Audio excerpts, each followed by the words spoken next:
एबे एटीएम को दौड़िबार आवश्यकता नाही गोटिए स्कान ने मिलिबो टंका जानतु केमिति तेबे ता पूर्वरु भिडियोटी को शेष पर्यंत निश्चित देखंतु। चैनल रे नुआ थिले दया करी चैनल टी को सब्सक्राइब करी पाखरे आସୁଥିବା बेल आइकन को ऑन करी रखंतु जहा फल रे इभଳି लेटेस्ट न्यूज सर्वप्रथमे आपण माने देखि परिबे।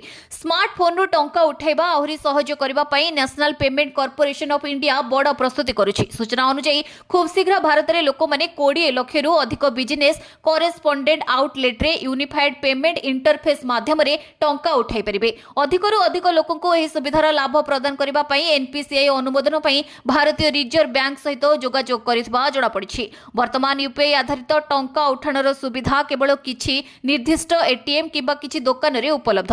एथिरे मध्ये एक सीमा अछि। शहर एवं शहर गुड़िकरे प्रति कारबार पई सीमा 1000 टंका एवं गाँ रे 2000 टंका रखा जाइछि। रिपोर्ट रे कहा जाइछि जे प्रस्तावित योजना अनुसार बीसी आउटलेट रे प्रत्येक कारबार 10,000 टंका पर्यंत नगद उठाई हेब। बिजनेस कॉरेस्पोंडेंट स्थानीय एजेंट अटंती जो माने दूर दूरांत अंचल रे बैंक सेवा प्रदान करती जेउठारे एटीएम सुविधा उपलब्ध नाही। एपरि वंचित अंचल रे लोक माने बैंक शाखार विस्तार भाबरे कार्य करती। व्यवसाय प्रतिनिधि जड़े दोकानी एनजीओ किबा जेकोनोसी व्यक्ति होई पारंती। पूर्व मध्ये लोक माने आधार आधारित प्रमाणीकरण एवं डेबिट कार्ड माध्यम रे नगद उठाइबा पई बिजनेस कॉरेस्पोंडेंस व्यवहार करुथिले।